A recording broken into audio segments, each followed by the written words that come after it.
I'm out here on this beautiful sunny Maryland day in June. Nice clear sky, not a cloud in sight. You can see that mountain right over there.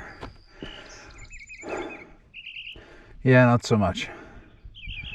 This is wildfire smoke from up in Ontario. I was just chatting with a colleague up in the Toronto area, down in London, Ontario, and he says that we've got it way worse down here in Maryland than he does up there. It's just unbelievable. Feel bad for folks up there. It's certainly hope they get some rain soon.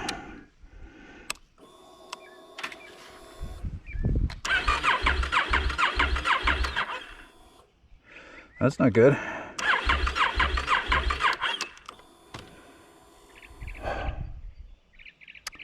So it's time for me to get a new battery. It's this is the original battery. It's an AGM. Came with the bike when I bought it used last year, but the thing only had 2,000 miles on it when I bought it, and I'm confident that that battery is original 2017. So if I leave it out for too long, it needs a trickle charge. So this is a real short ride.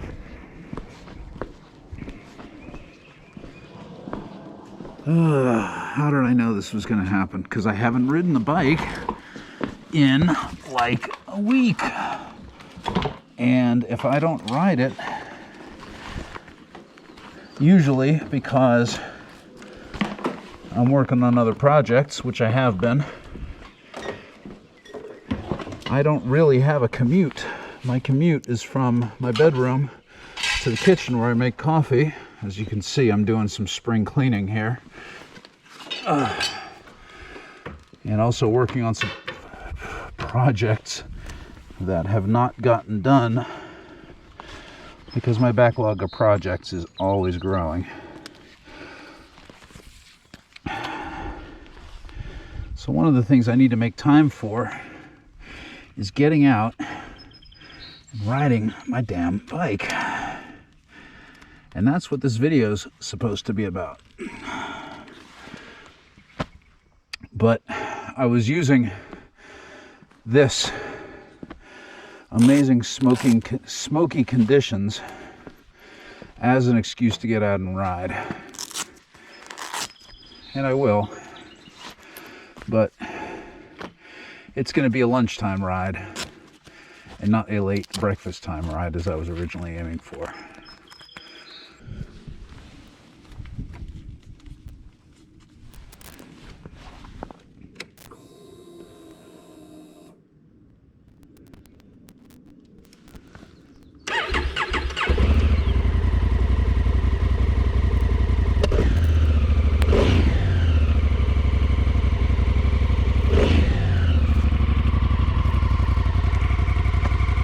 Yeah, it helps when the battery's charged, huh?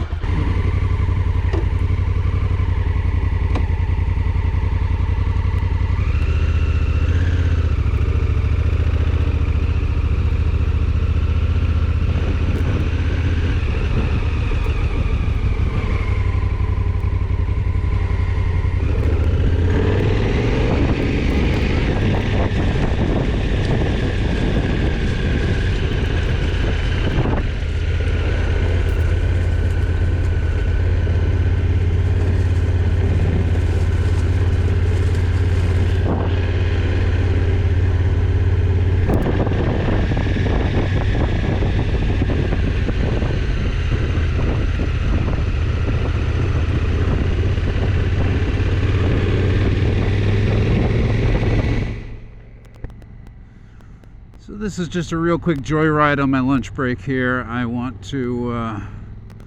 just wanted to take a spin because I haven't gone out on the bike in probably a week now. And, you know, no real excuses for that. I am busy. I have a lot of stuff I'm trying to get done. But we all do. The other factor is I don't really have moto commute or any belong to any moto clubs or anything like that. There's no moto rallies around. Some of the moto vlogging channels I keep an eye on are from fellow moto bloggers over in UK. They seem to have lots of rallies and ride-outs and such. I think it's a cultural thing. I don't really see that around here, but then I'm kind of out in the country, so, and I'm sure they exist. I'm more of a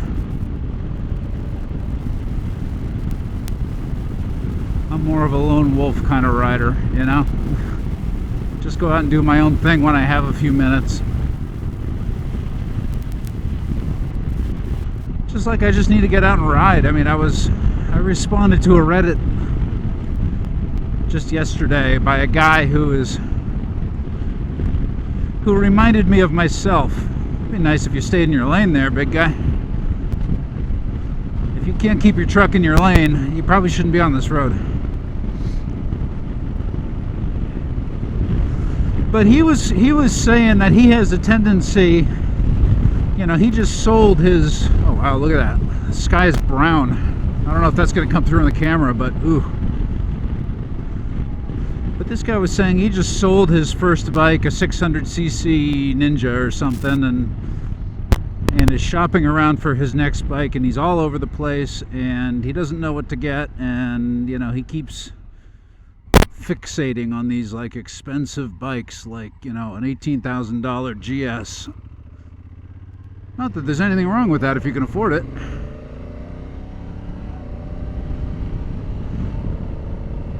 But he was saying that when he had the bike, he didn't do a lot of riding, and now he's looking to spend, you know, almost 20 grand on an adventure bike when he doesn't ride. And I replied saying, yeah, I'm the same way. I had my first bike.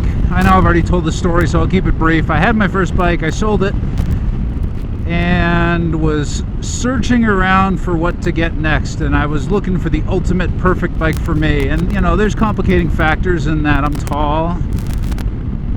Hey dudes, nice day to be out on a ride. I don't know why I talk to motorcyclists when I pass them, even when the camera's not rolling. I'm like, hey guys. They can't hear me, but whatever. I'm having fun, they're having fun, that's all that matters.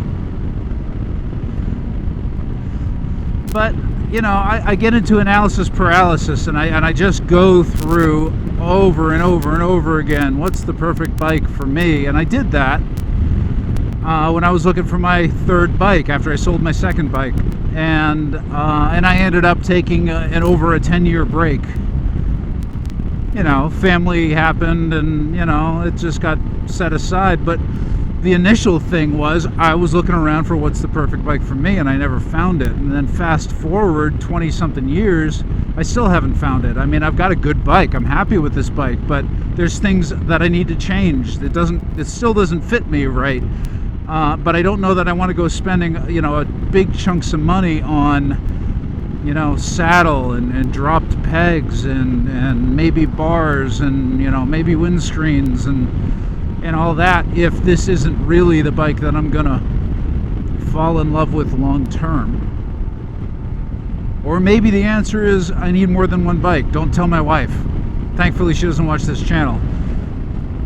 Because the fact is, no matter how much people try to design and market a do-it-all bike, and this is a perfect example.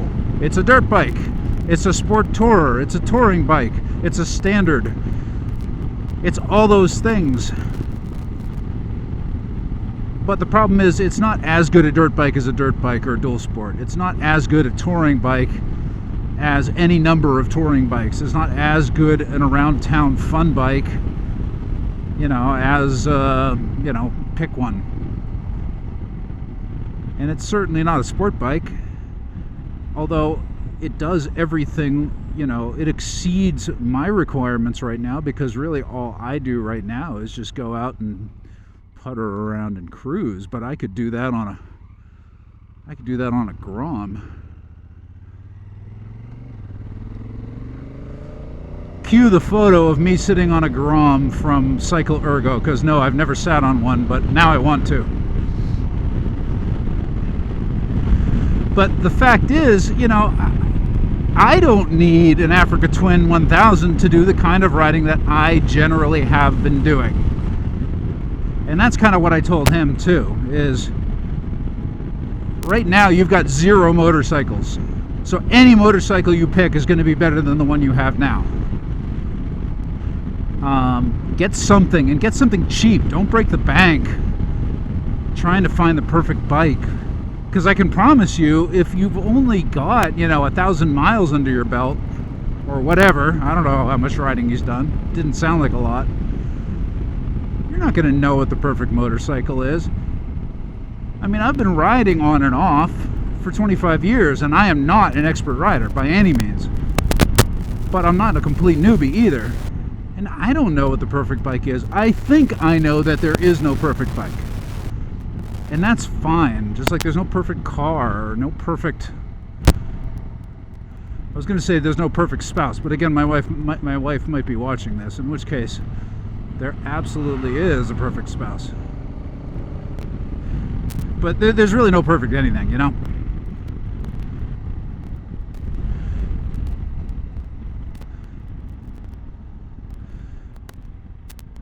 You just got to get out there and ride and figure out what it is that works for you and what doesn't work for you. So for me, what doesn't work for me on this bike, there's things that can be fixed, like the ergonomics, if I decide that I want to spend the money on it and the effort to really tune it in and get it right. And I'm holding off on that because I don't know that I want to do that. I may just decide, hey, I'm going to ride it for the season, you know, get it out there on the trails a little bit and figure out what I really want and where that balance really needs to be. Do I want more dirt? Do I want more highway? Because I'm not doing highway touring right now, but I do want to at some point. Or do I maybe need 2 bikes? I don't know. I don't know the answer to that. I don't know where the needle really is going to fall, you know, on that spectrum. So this is a perfect bike for me right now, and I don't know if I really want the DCT. The more I play around with it, the more I'm realizing I kind of want a clutch. I kind of want a shifter. I kind of want to be able to feather the clutch, you know, let the clutch slip, and be less dependent on the rear brake for slow speed maneuvering. Because I just can't find a good position for the rear brake to be comfortable, to be riding the brake in slow speed turns and U-turns, and it's just, I feel like I'm missing something by not having that clutch. And I don't mean to make this a complaining video about the DCT. I mean, this is a great bike and a great transmission for some people. I'm just not sure that it's the perfect thing for me, and if it isn't, that's fine. I'll turn around and sell it in the spring sometime. I'll get my money back out of it. The only thing I've put on it is this, you know, I put a center stand on because I have to have a center stand on my bikes. I work on my own bike, I need to have the center stand. And I put this little windbreak thing on, which probably, I don't even know if that's necessary, and that's it. So, you know, in the end I can get my money out of it and move on to the next thing, if that's what I end up doing. But what I need to do is I need to ride it enough, whoops, and I don't like the placement of that horn button because it's right next to the directionals. But that's just me. I just got to learn how to control the buttons on my own bike. You'd think. I can't blame Honda for everything. So let me see if I can stand up and do this right without doing a whiskey throttle and plopping my butt back in the seat. Kind of leaning forward, kind of have my arm, you can't see it, but I kind of got my elbows out. I'm trying to kind of be a little aggressive and forward, and my knees are sliding all over the tank because I don't really have good anchor points, and I'm wearing riding jeans, which is probably not the best for standing. But so what's the point of all this other than me getting out for a ride and just yammering? I don't know. The point, I guess, is that any bike you own is the best bike to develop your skills and learn what it is that you want. And even if this isn't the perfect bike for me, I'm getting a lot out of having it. I don't regret having it. And I may decide that I love it and that it is my forever bike, or I may not.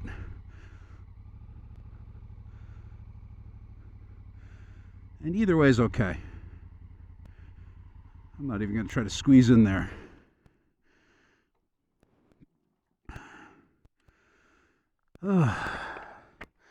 So yes, if nothing else, I went out and I got a nice breath of fresh